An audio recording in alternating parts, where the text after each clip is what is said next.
Bonsoir famille, j'espère que vous allez tous bien. Ici votre élément, le soldat Igbagbo, le soldat africain, le soldat panafricain pour vous servir. Famille, si je suis encore devant vous ce soir, c'est pour parler un peu avec vous par rapport à la situation sociopolitique de notre pays, prendre des nouvelles du Burkina Faso et du Mali, comment je le dis, décortiquer un peu le discours de M. Alassane Draman Ouattara, son discours de revoir, son discours d'adieu. Alors, chers frères, chers camarades, qu'est-ce qui se passe? Avant de commencer, je vais vous demander, famille, de commencer à pousser les bleus. Oui, comme d'habitude, c'est le rituel. Commencez déjà à prendre la déo, envoyez dans la déo dans tous les groupes. Envoyez cette vidéo-là dans tous les groupes. Partagez-la. Invitez vos amis. Identifiez vos camarades. Parce que chacun, Adama Sana, soit salué depuis ta position. Merci. Et bonne fête à toi aussi. Chers frères, qu'est-ce qui se passe?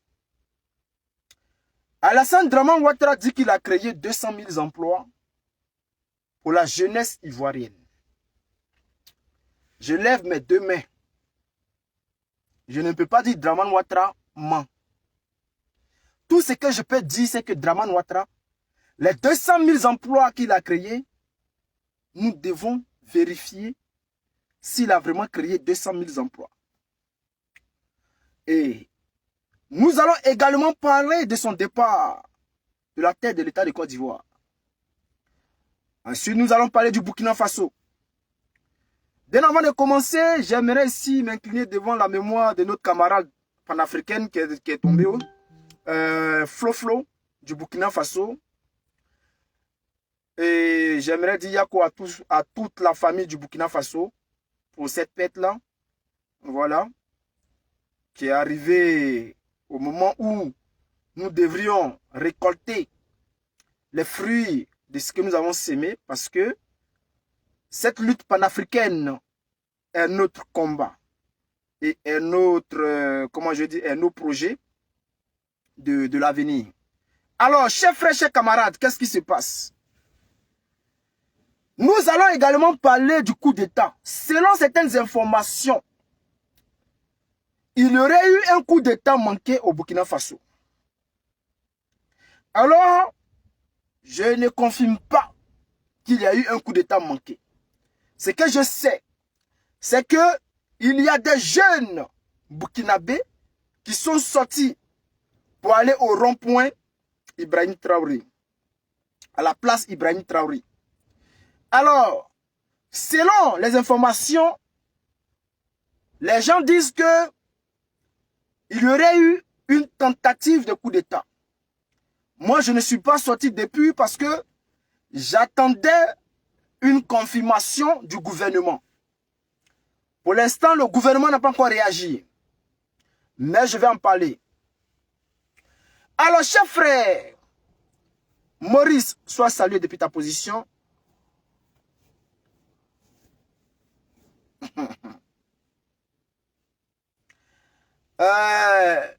Merci à toi, Kourago, Assami. Chers camarades, le live ne bouge pas. Ce qui veut dire qu'il n'y a pas de capotage. Je sais bien que les gens, les ennemis de l'Afrique, ont décidé de s'attaquer à nos pages. Ça, je le sais. Mais si vous ne capotez pas, si vous ne partagez pas, l'audience ne va pas monter. Il faut faire monter l'audience pour qu'on puisse bien parler. Il faut capoter. Sur TikTok, on n'est même pas encore à 1000 capotages. Sur Facebook, on ne bouge pas parce que les gens, nous sommes en 2024, mais ils veulent encore qu'on les dise partagez, capotez, faites ceci. Alors, qu'est-ce qui se passe? Je vais m'adresser ici aux Burkinabés perdus. Les Burkinabés qui sont tombés du ciel. Les Burkinabés qui ne sont pas nés d'une mère et d'un père burkinabé. Je m'adresse à vous. Ceux-là même qui se réjouissent lorsque on voit un certain nombre de personnes une organisation de marmailleurs, de malfaiteurs appelée CEDEAO demande des comptes à Ibrahim Traoré. Lorsque je vois des Burkinabés se réjouir parce que certaines personnes, des délinquants de la CEDEAO, se mettent à attaquer le Burkina Faso, le Mali ou le Niger, ces personnes-là se réjouissent. J'aimerais vous dire que vous êtes perdus. Vous êtes perdus. Selon les informations, il y a eu une tentative de coup d'État manqué au Burkina Faso. J'ai vu des gens sortir rapidement dire que cela n'est pas vrai et que c'est encore une manœuvre du président Ibrahim Traoré. Alors, chers frères, ce que j'aimerais vous dire, les partisans de, comment je le dis, de l'Occident, les partisans de l'Occident, c'est comme ça que je vais vous appeler. Vous êtes contents parce que il y aurait eu des menaces à l'encontre du président Ibrahim Traoré. Vous êtes contents. Et on dit qu'il y a coup d'État, vous dites non, c'est faux. Et que Ibrahim Traoré ment. Ok. Moi, j'ai une chose que je ne comprends pas. La plupart des personnes qui ont fait des postes pour démentir, pour dire que non, c'est faux, les actions globales, les Johnny Pacheco, et j'en passe. Mais les amis, vous êtes des Ivoiriens. Vous êtes des Ivoiriens. Les Burkinabés se lèvent pour dire que non, il y a eu coup d'État manqué chez eux au Burkina Faso. Et vous, Ivoiriens, vous vous levez pour venir dire c'est faux. Yério, au service des renseignements du Burkina Faso, là, vous travaillez là-bas? Ou bien, vous travaillez dans le gouvernement burkinabé? Parce que, là, je ne comprends plus rien. C'est vous qui avez les faux profils. Quand l'on va écrire quelque chose, vous allez sauter pour venir dire c'est faux. Quand l'on va dire quelque chose, vous allez écrire pour dire c'est faux. Avec vos faux profils. S'il y a un coup d'État manqué au Burkina Faso, c'est entre les Burkinabés. Si les Burkinabés sont sortis pour dire que oui, les gens veulent essayer de déstabiliser le pouvoir d'Ibrahim Traoré et qu'ils sortent pour aller à la place Ibrahim Traoré, votre problème là, il est où? Votre problème, il est où? Vous êtes des Ivoiriens. Ceux-là, ils sont burkinabés. C'est vrai, nous sommes tous africains. Mais là, ils sont burkinabés. Vous êtes des Ivoiriens. S'ils disent que Ibrahim Traoré, il y a une tentative, il y a l'Occident qui essaie de déstabiliser leur pouvoir, ils n'ont pas dit Alassane Ouattara. Ils ont dit Babylone. Ou bien Alassane Ouattara est devenu babylonais. Alassane Ouattara est devenu babylonais parce que les gens accusent l'Occident et c'est vous qui vous levez pour venir dire que c'est faux. Mais moi, je ne vous comprends pas. Qu'est-ce qui se passe? Qu'est-ce qui n'a pas marché? Votre éducation politique a été ratée. Parce que je sais très bien que chez vous, là, il n'y a pas eu d'éducation politique. Vous ne connaissez que la violence. Vous ne vivez que dans la violence. Tout ce qui sort de vos bouches, c'est que de la violence. On vous connaît. Les parents de Dramane Ouattara, les partisans de Dramane Ouattara, on vous connaît pour ça. On dit à coup d'État manqué au Burkina Faso. Et puis c'est vous qui venez parler pour dire non, c'est faux. Laissez le gouvernement même va démentir.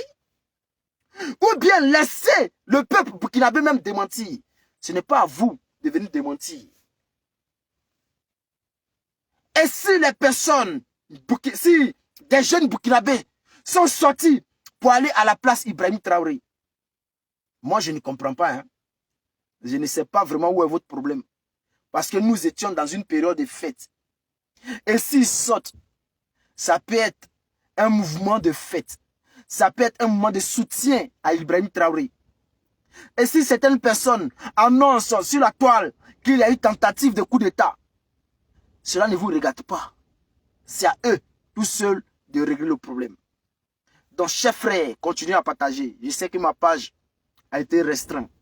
Voilà, donc, continuez à partager. Voilà. Nous allons continuer pour arriver en Côte d'Ivoire. On dit que chose, Alassane Ouattara a créé 200 000 emplois pour la jeunesse ivoirienne.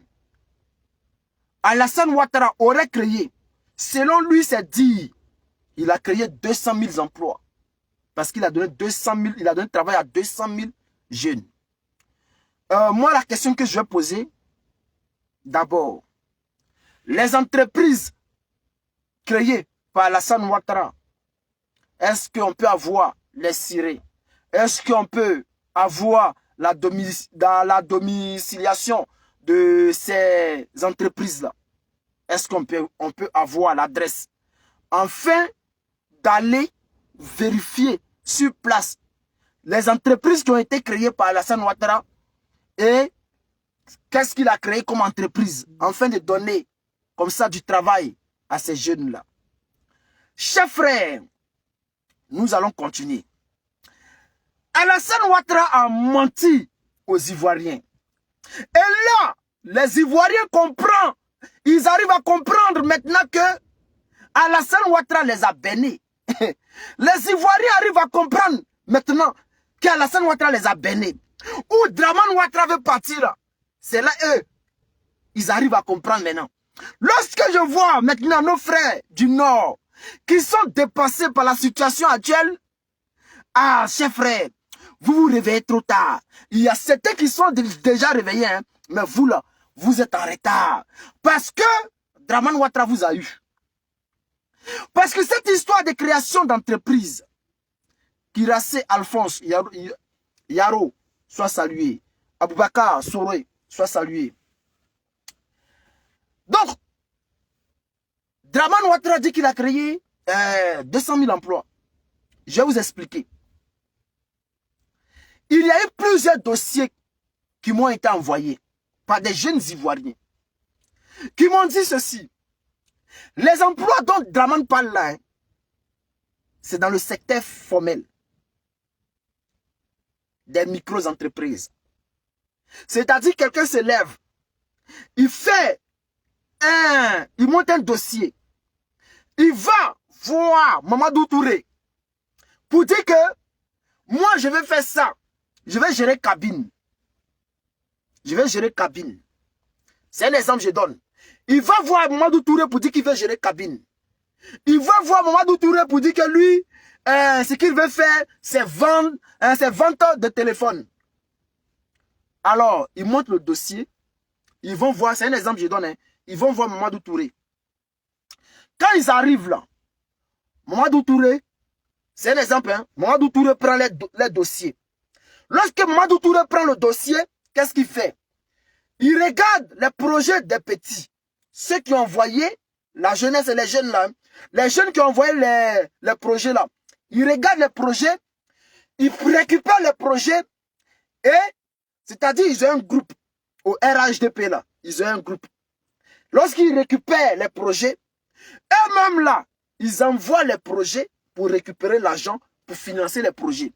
Mais les jeunes qui ont envoyé les projets là, les noms sont là. Les noms sont là. On change les contacts seulement. Mais les noms sont là. Hein. C'est-à-dire si tu t'appelles Diomandé Mamadou, ton nom et ton projet est parti à l'Alliance Jeune, bon, emploi jeune. À l'emploi jeune. Ça arrive là-bas, géré par, je ne sais pas qui, mais Mamadou Touré fait partie de tout ça. Donc, une fois que ça arrive, on prend ton projet, eux là, ils gèrent le projet entre eux, et la personne qui a envoyé son projet là, on ne l'appelle plus jamais. Si je m'en là, demandez aux jeunes Ivoiriens. C'est-à-dire, ils récupèrent le projet, ils envoient le projet pour recevoir l'argent, pour faire financer le projet. Mais en réalité, le propriétaire même du projet même là, jamais on ne l'appelle. Les gars, ce que je vous dis là, c'est une pure vérité. Vous pouvez vérifier. Si vous avez des amis qui sont allés déposer des projets, appelez-les, vous allez vous renseigner. J'ai reçu plein de dossiers comme ça. On ne les appelle jamais. Ils vont déposer leurs projets, on ne les appelle jamais. Donc, Alassane Ouattara doit nous dire, il faut qu'il sorte la liste. Draman Ouattara a sorti la liste des jeunes qui ont reçu les projets, qui ont été financés. Parce que lorsqu'il dit non création d'emploi là, Draman Ouattara n'a pas créé d'entreprise, il n'a pas créé d'entreprise. Hein. C'est financement des projets dont il parle. Voilà. Donc, les jeunes dont il parle, s'il vous plaît, allez-y dire à Alassane Ouattara de dire le nom de tous les jeunes qui ont été financés.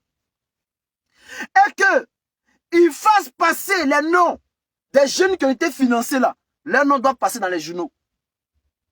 Leur nom doit passer dans les journaux.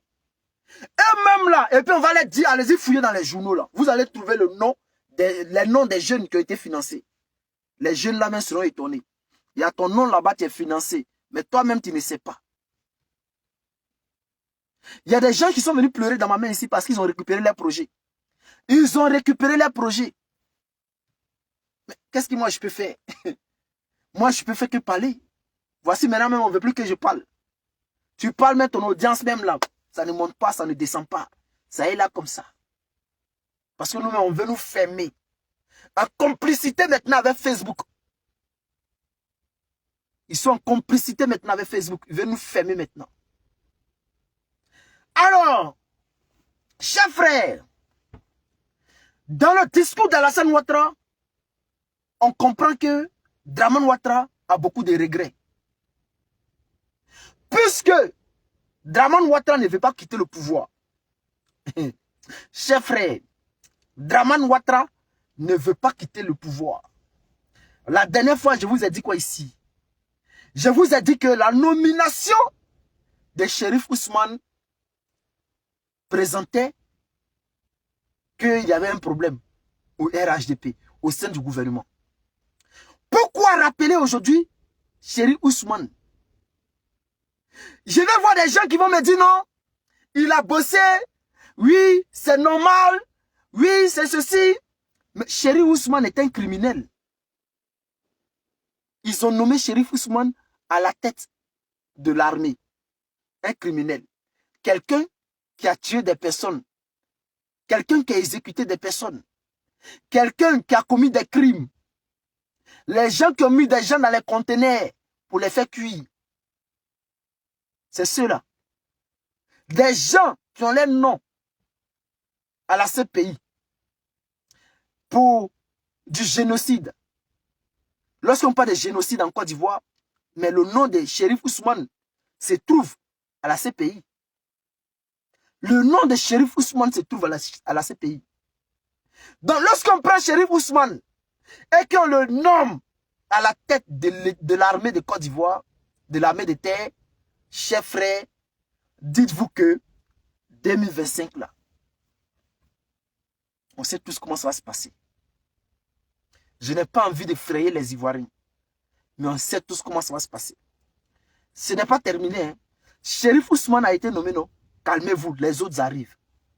Puisque aujourd'hui, Draman Ouattara en complicité avec les rebelles, aujourd'hui, nous confirme que Soro Guillaume n'était peut-être pas le père de la rébellion. Disons même n'était pas le père de la rébellion.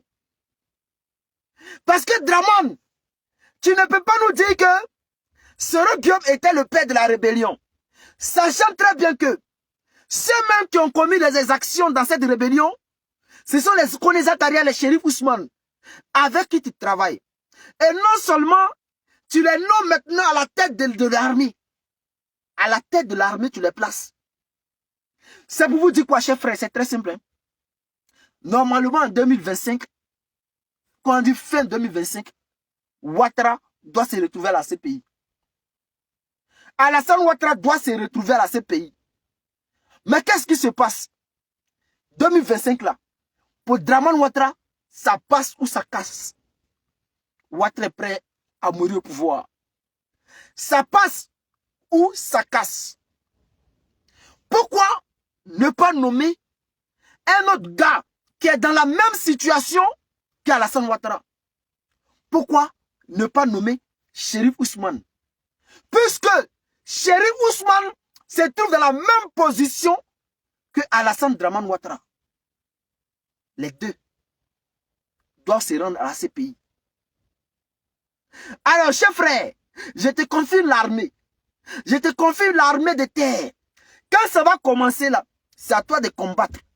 On est bien armé. On doit gagner cette guerre. Si on ne gagne pas là, nous deux, on est foutus. Vous pensez que Chérif, il va dire non? Chérif a toujours été un bon chien. Il a toujours été un bon chien, Chérif. C'est lui qui a exécuté, comment ça s'appelle, IB. Les petits de IB et IB là, c'est Chérif qui a fini eux. Chérif, lorsqu'Alassane Ouattara a toujours donné un ordre, il a toujours exécuté. C'est Chérif qui a essayé de tuer, comment ça s'appelle, le gars là, Soro Guillaume. Chérif Ousmane là, que vous connaissez là, il a essayé de tuer Soro Guillaume à Boaké. Donc, tout ce qu'on dit à Chérif là, tout ce que Ouattara dit à Chérif là, Chérif va faire. Et voici pourquoi aujourd'hui, pourquoi attendre la fin de son mandat pour nommer Chérif Ousmane à la tête de l'armée de terre? Pourquoi attendre la fin de son mandat où lui-même il sait que là, il va partir là pour venir nommer Chérif Ousmane, un criminel, un homme à la gâchette facile, Chérif Ousmane? Pourquoi c'est maintenant? C'est parce que les deux sont dans la même situation, je vous le jure. Les deux là, ils sont foutus. Chérif Ousmane là, pour lui là, c'est un non-retour. Parce que si Ouattara tombe là, Chérif Ousmane là, il n'est pas reconnu comme un soldat de l'armée ivoirienne. Vous savez, les dossiers de la Côte d'Ivoire là sont là. Hein? Chérif Ousmane connaît sa carrière là. Ils ne sont pas reconnus comme des soldats de l'armée ivoirienne. Ils font toujours partie des rebelles.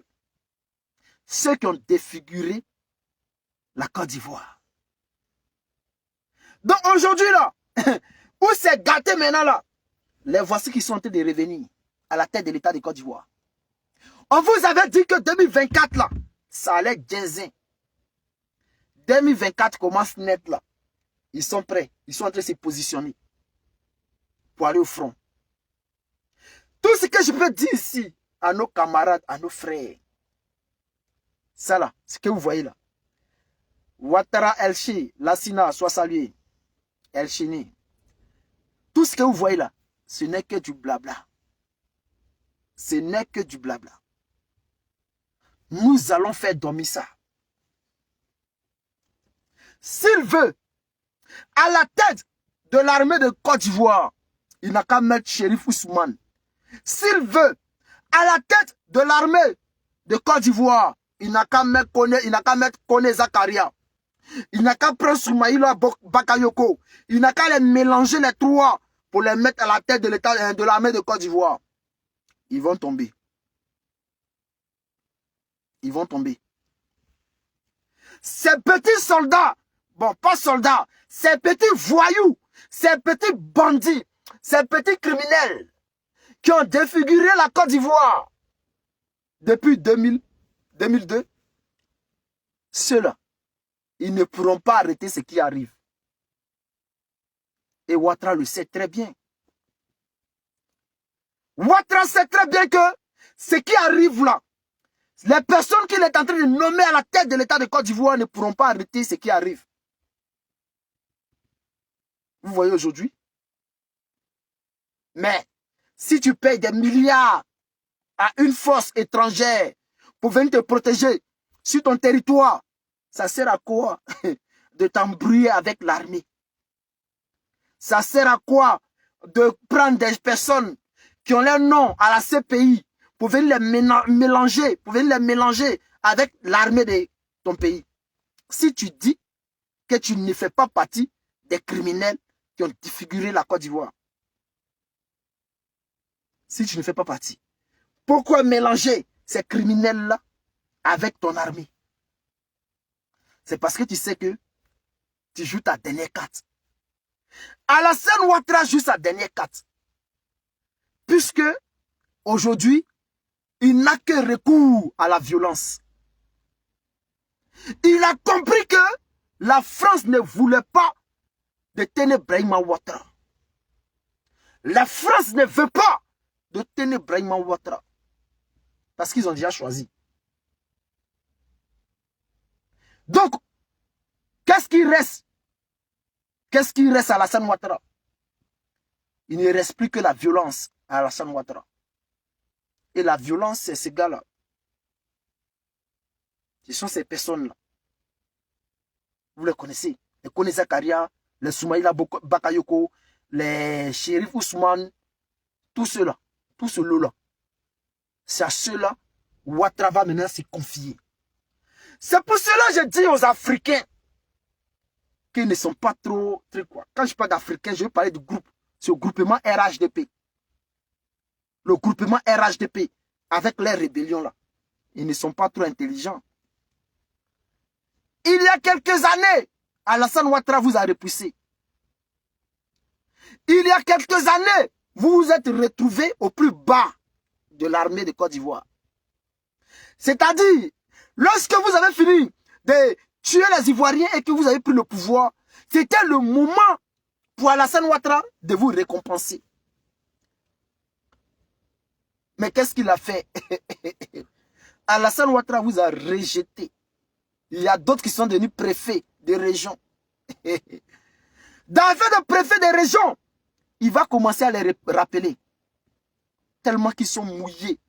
Ce sont des personnes qui n'ont plus rien à perdre. Alors, 2025, ce qui est sûr, ils ne pourront pas arrêter ce qui arrive. Parce que ce qui arrive là, seul Dieu pourra arrêter ce qui arrive. Je vous le jure. Ce qui arrive contre le RHDP là, seul Dieu pourra arrêter ça. Et j'aimerais dire à Alassane Ouattara que tu penses que Shérif Ousmane, il est trop fidèle à toi. Tu penses que Shérif Ousmane est trop fidèle.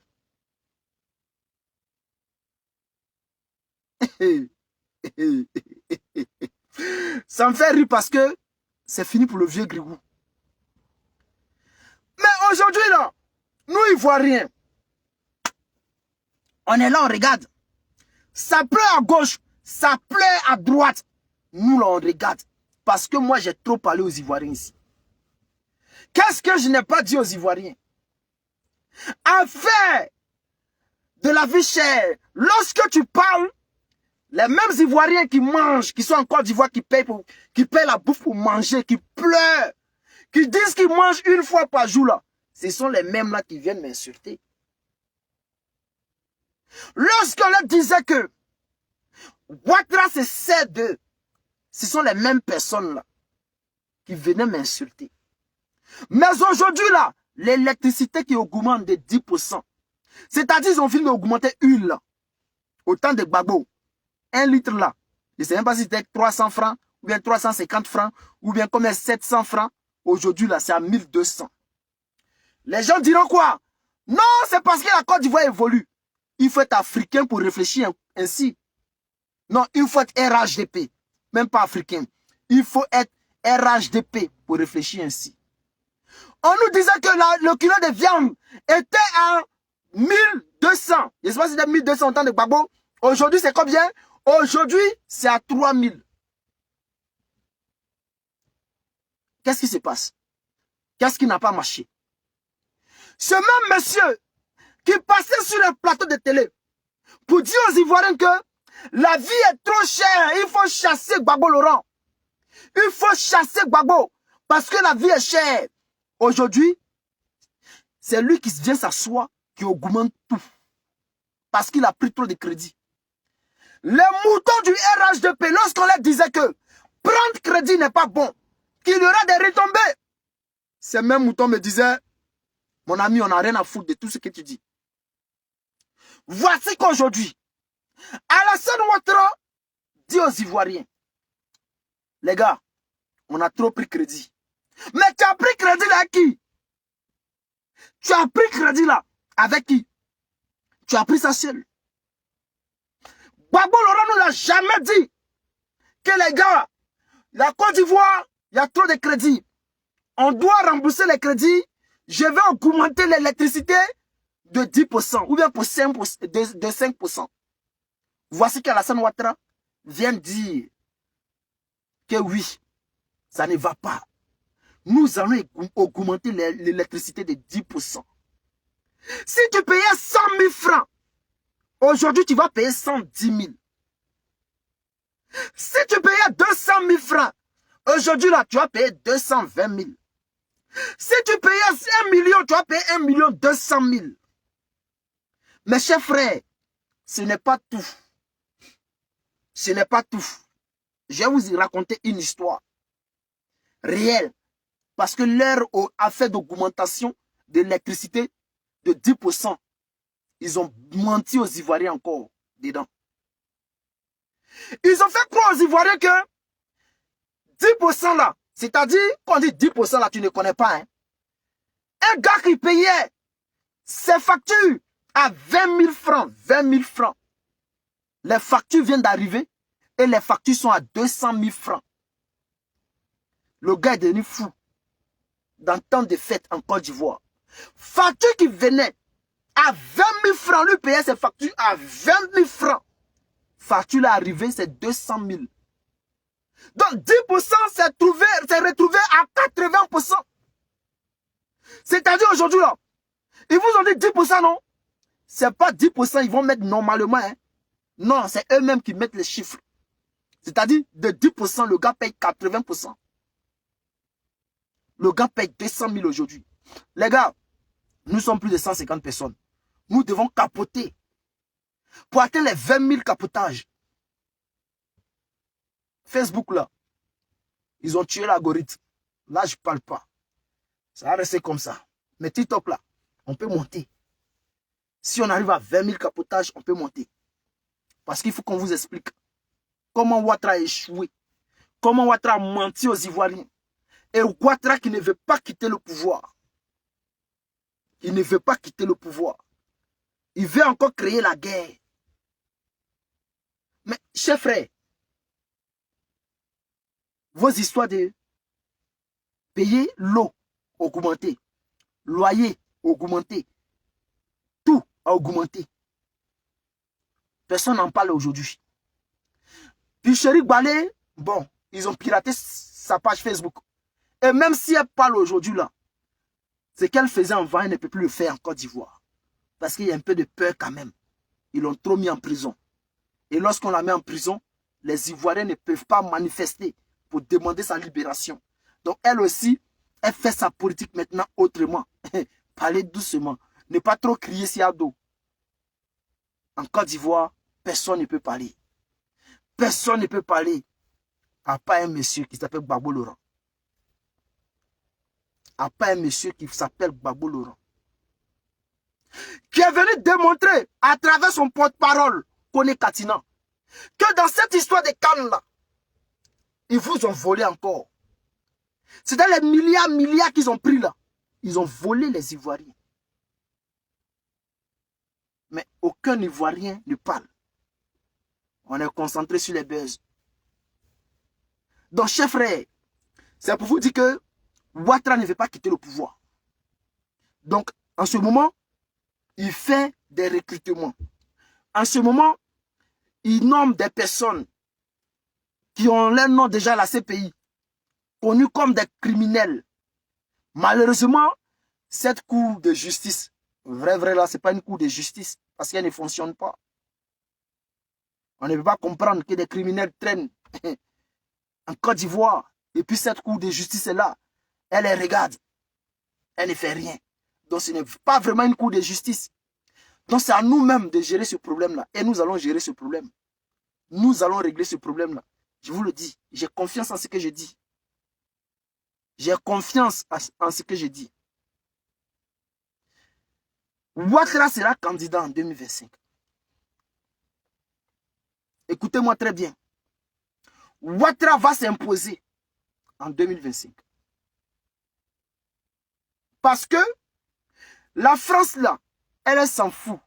Elle se dit que Tidjane Thiam, là, même si Ouattara se présente, eux, ils savent comment ils vont s'arranger pour désigner Tidjane Thiam comme le vainqueur. Cela s'est déjà passé en Côte d'Ivoire.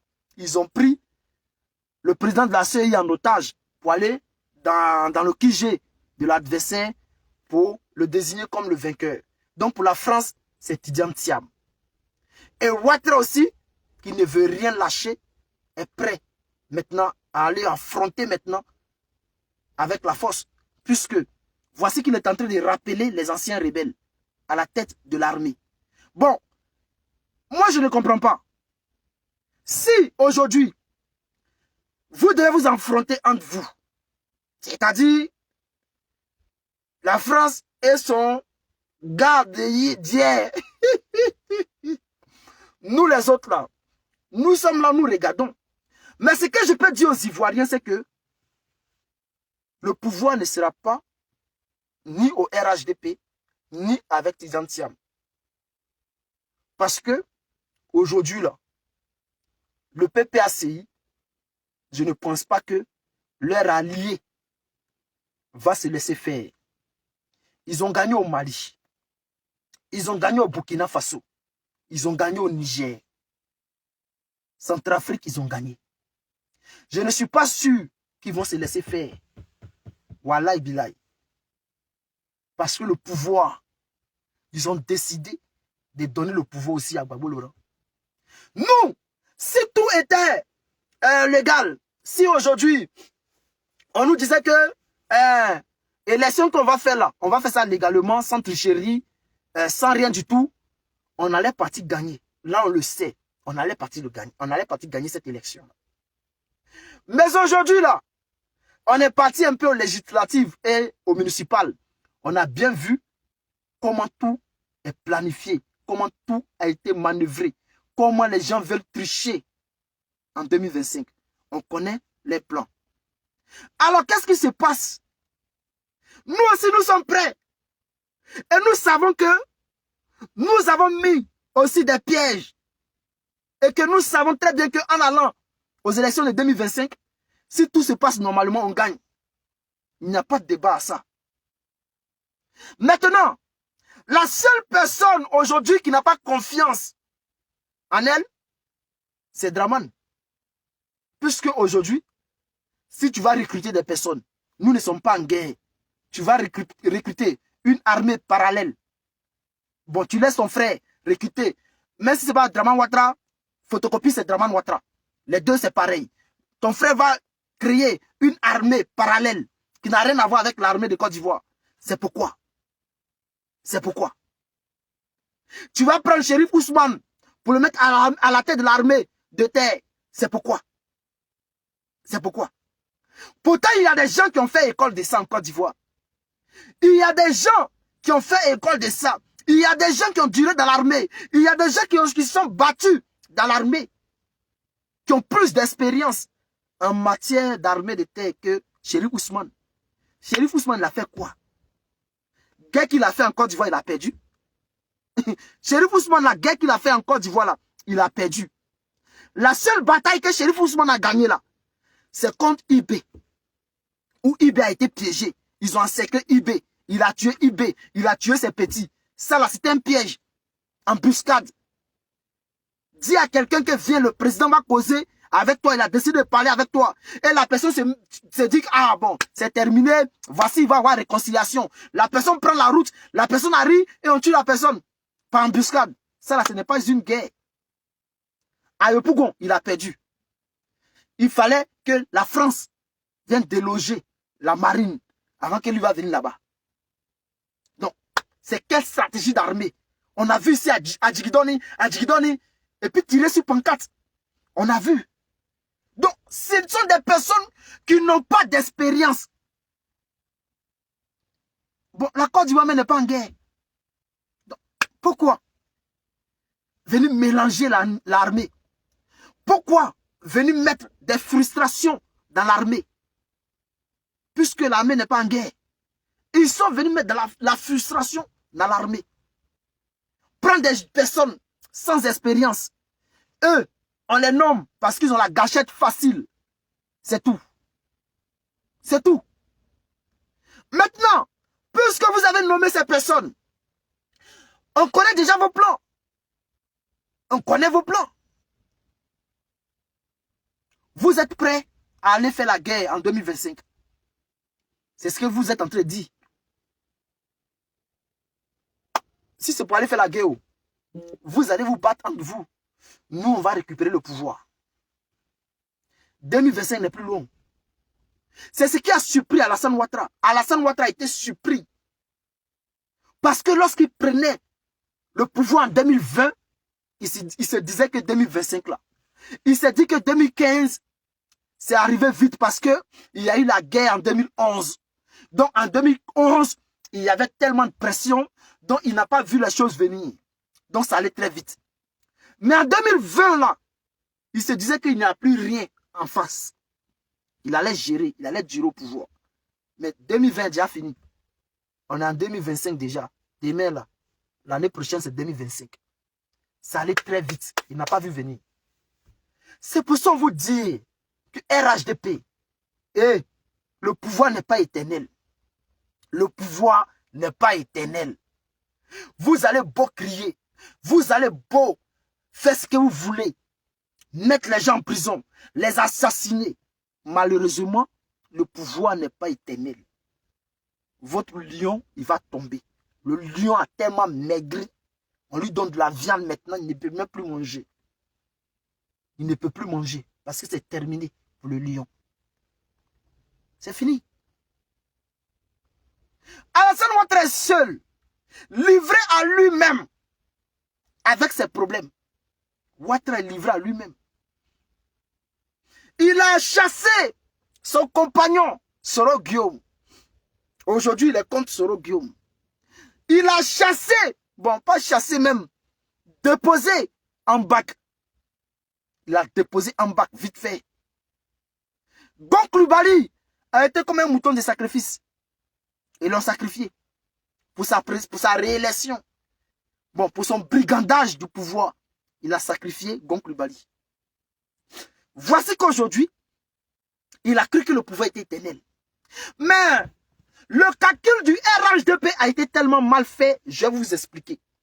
Pourquoi je vous dis que le calcul du RHDP a été mal fait.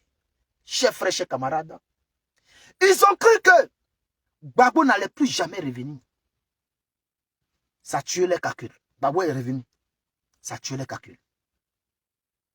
Ils ont cru que, c'est-à-dire le lionceau que eux-mêmes ils avaient formé et qu'ils ont utilisé pour tuer les Ivoiriens, celui-là même qu'ils ont menti, celui-là même qu'ils ont blagué, celui-là même qui se versait l'air dans sa bouche, celui à qui ils ont dit, va dire que tu es le père de la rébellion.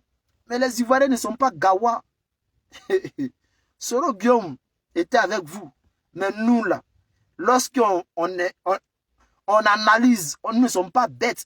On sait très bien que ce monsieur-là, il ne pouvait pas financer la rébellion. Impossible. Parce que nous ne sommes pas gawa. C'est une rébellion qui a duré 10 ans. Et chaque jour, il fallait payer les éléments qu'on utilisait pour prendre les villes en otage. Chaque jour, il fallait payer les terreaux qui partaient tuer dans les villages. Il fallait les payer. Ils étaient payés par mission. Ils étaient payés par jour. Soro Guillaume allait avec cet argent-là pour les payer. La seule personne qui pouvait payer ces terreaux qui étaient à Boaké, à Korogo, à Man, à Odiéné, la seule personne qui pouvait payer ces terreaux-là, c'était ceux qui fabriquaient le franc CFA. Ceux-là même qui fabriquaient le franc CFA, qui pouvaient nourrir cette rébellion-là. Alassane Dramane Ouattara. Voici que aujourd'hui, ces personnes veulent récupérer leur argent Ils sont en train de récupérer leur argent. Qui paye le prix fort? Ce sont les Ivoiriens eux-mêmes. C'est-à-dire, on vient vous tuer. Et maintenant, ceux qui sont venus vous tuer là, on utilise votre argent pour les payer encore. Mais les Ivoiriens n'ont rien compris encore. Les fils du Nord n'ont rien compris. Pas tous. Les fils du RHDP. C'est ont commencé à comprendre. Parce que aujourd'hui, la faim ne frappe pas qu'une seule personne. La faim commence à frapper tout le monde. Lorsqu'on dit augmentation de l'électricité, 10% là. On n'a pas dit PPACI, ton électricité a augmenté à 10%. On n'a pas dit PDCI, ton électricité a augmenté à 10%. Non, on dit tout le monde. Tu es RHDP, au PPACI, au FPI, au PDCI, tu vas payer. Donc vous avez commencé à payer ceux qui vous ont tué hier. Chers frères, chers camarades, en tout cas, soyez contents. Parce que c'est vrai que ça a duré. De 2002 jusqu'à aujourd'hui, là, ces personnes-là nous ont emmerdés. Mais enfin, ils vont partir en 2025. 2025, là, ils vont partir. Ce n'est pas un débat. Si vous voulez, là, prenez, écrivez. Le soldat de Gbagbo dit que 2025, là, Ouattara va tomber. 2025, Ouattara va partir. Il partira.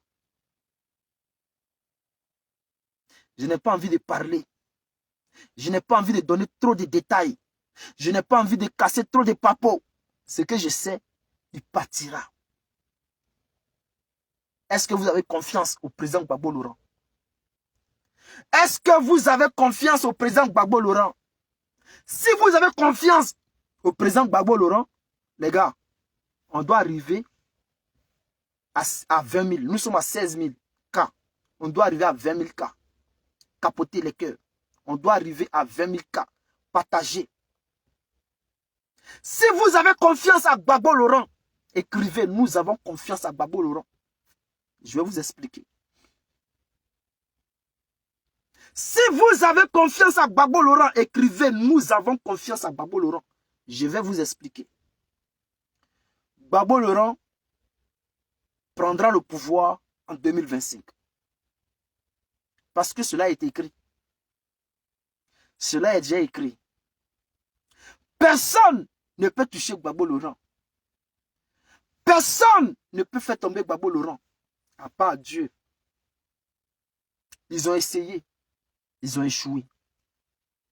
Et quand ils ont échoué, qu'est-ce qu'il fallait faire? Celui-là même qui s'est rapproché de Gbagbo Laurent, qui s'appelait le président Bédié, c'est lui qu'ils ont enlevé. Ils pensaient qu'en enlevant le président Bédié, c'était affaiblir le président Gbagbo Laurent. Mais ils se sont trompés encore dans les calculs. Ils se sont encore trompés dans les calculs. Parce que lorsqu'ils ont enlevé Bédié même là, ils ont rendu encore Gbagbo plus fort. Ils ont rendu encore Gbagbo plus fort. Ils ont essayé à plusieurs reprises de l'empoisonner en Côte d'Ivoire lorsqu'il est rentré. Ils n'ont pas pu. Ils n'ont pas pu. Parce que la mission de Gbagbo est claire. Gbagbo est missionné par Dieu. Et là, sa mission est claire. Récupérer le pouvoir d'État en 2025. Pour ceux qui ne croient pas, écrivez. Parce que nous avons dit en 2024, nous allons commencer à parler. Et 2024 est arrivé. Et on va commencer à vous expliquer. Ils vont tout essayer. Ils ne pourront pas. Ils ne pourront pas. Parce que 2025, le pays sera libéré. Et le pays sera libéré. Et le pays va rejoindre l'AES. Peut-être le nom AES, ça va changer. Mais cette coalition-là, la Côte d'Ivoire va rejoindre cette coalition. Après la prise du pouvoir de Gbagbo Laurent, la Côte d'Ivoire va rejoindre la coalition du Burkina Faso, Mali, Niger. La Côte d'Ivoire ne rejoint pas en faisant un coup d'État. Parce que ne vous mettez pas dans la tête que Gbagbo va faire coup d'État. Non, je n'ai pas dit ça. Mais Gbagbo sera au pouvoir. Et c'est Gbagbo qui va rejoindre l'AES. Ça sera fait tellement vite. Tellement vite. Chers frères, chacun a ses alliés. Tidjane Thiam a ses alliés. Alassane Ouattara a décidé de s'allier aux rebelles. Puisque il y a quelques jours de cela, quelques mois, je vous avais dit que Alassane Ouattara, c'était fini. Il avait perdu la confiance de ses alliés. Alors, Ouattara a décidé de se rabattre sur la rébellion. La rébellion. Donc, il veut faire avec la force. Il veut faire avec la force. Mais nous allons faire ça en douceur. Nous, là, nous allons prendre le pouvoir en douceur. Et ça sera à Ouattara de régler pour lui avec Dieu. Alors, chers frères, chers camarades, il y a comme Facebook, il y a comme ça bug. Ça en ralentit façon là. Ils vont me tuer sur Facebook. Facebook, ne vous amusez pas où. Hey, TikTok là, abonnez-vous. On doit atteindre les 400 000 abonnés. Donc, abonnez-vous parce que pour l'instant là, je ne vais pas trop parler. C'est-à-dire, quand ça va commencer là, on va commencer à tout framponner. Et les papas vont commencer à verser. Donc, abonnez-vous sur TikTok. Venez vous abonner. Sur Facebook, on est plus de... On a 450 ici, 200 et quelques, 220. Au total, plus de 670 000 ou 680 000 abonnés. Venez ici. Venez sur TikTok, sur ma page TikTok. C'est VSV TV. Venez vous abonner. Parce qu'on va courir ici. On va courir eux. Ouais. Chers frères, c'était le soldat de Gbagbo, le soldat africain, le soldat panafricain. Le président Gbagbo sera président en 2025. Je vous le dis et je vous le répète. Gbagbo sera président en 2025. Celui qui ne croit pas, qui lève la main. Mais je vous dis que Gbagbo sera président. Et je sais pourquoi je vous le dis. Et j'ai confiance parce que le président est là. Il est là. Tous ses généraux sont là. Tous les soldats sont là. Et les officiers sont placés. Gbagbo sera président. Et c'est de quoi je vous parle. PPACI sera au pouvoir en 2025. On est ensemble, famille.